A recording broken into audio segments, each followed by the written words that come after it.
Hello my friends, in today's quick tutorial we're going to make transparent background or checkerboard.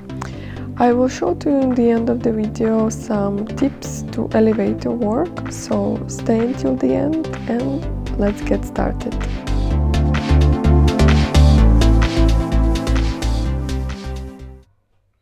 We start off just making simple square shape with the rectangle tool, choosing any color at the beginning, and then drag and drop, copying the second one.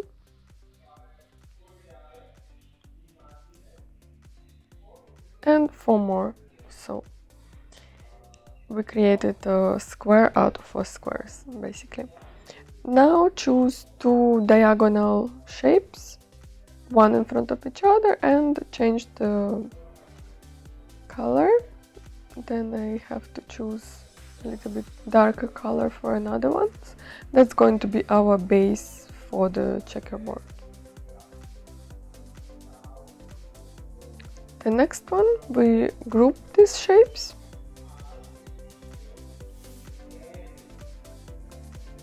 And go to swatches and add this group inside of swatches.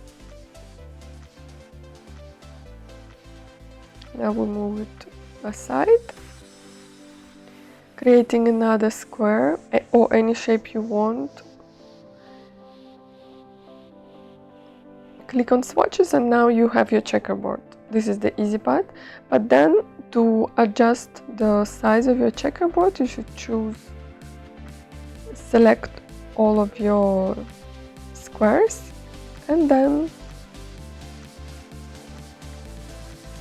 go to this option menu panel and try to adjust it and play with some parameters to see what will happen. I click OK and now I have a checkerboard with a little bit smaller squares. So this is good to go, but if you want to have some shades and a little bit of different shading or mode on it, I suggest you to use this transparency, make multiply, and then also you can play with different types of gray shade or white shade to see what you like the most. Some objects that look nice on this type of transparent background, some on others, but I like to have several in my work and after see what works the best.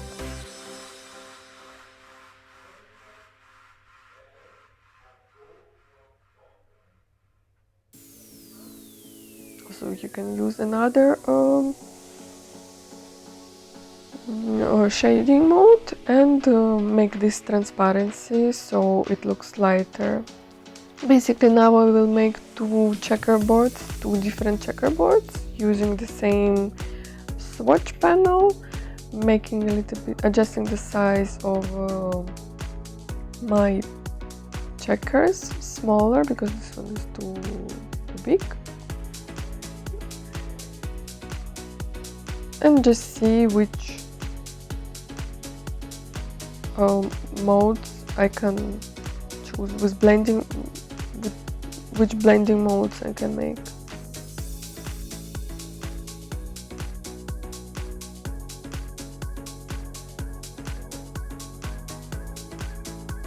Let's see, here I try to use green one for the lighter version.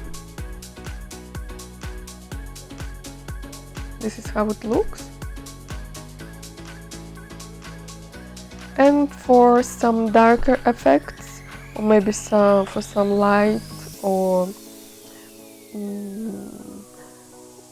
lens flare or something like this, I will choose the darker checkerboard with multiply blending mode. You can also use the radial gradient or however you want. In the next videos I'm planning to do the lens flare video, so I will need this dark checkerboard for this to see how the effect will work on it.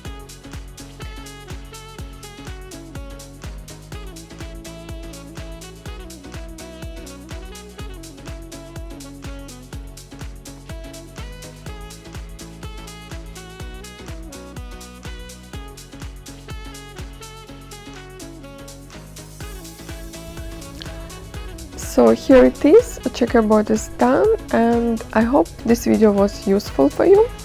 It's pretty simple, and see you in the next one. Bye!